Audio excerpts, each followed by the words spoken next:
Hey everybody, let's continue our conversation for week 2. Today we're going to talk about this concept of fat burning, which is one of the most abused and misunderstood concepts when it comes to cardiovascular training. What are we actually talking about when we mean fat burning? This has nothing to do with reshaping the body. The only way to reshape the body is to be in a calorie deficit. When we're talking about fat burning, we're talking about performance. The body's ability to be metabolically flexible and perform. That's what we mean by the fat burning zone.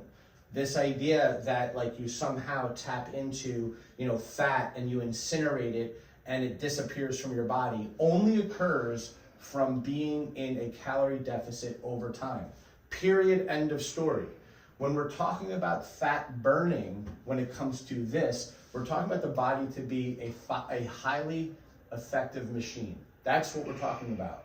So when we look at the 3 systems of the body for energy currency, it happens in sort of this triage effect.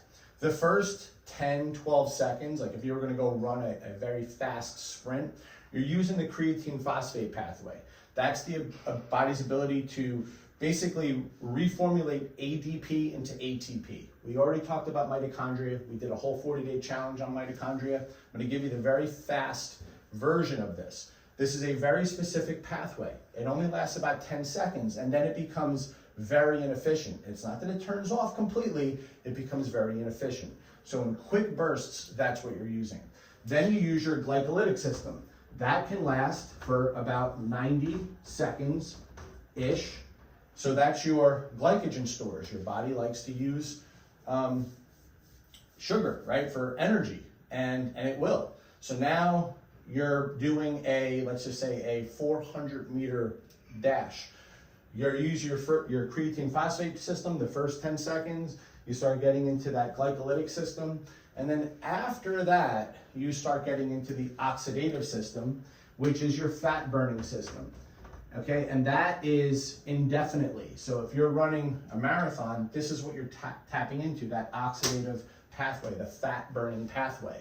So you may ask yourself, well, what is the difference between a highly trained person and a non-highly trained person? It's very simple. They'll both start off using the creatine phosphate pathway, then they'll tap into the glycolytic pathway.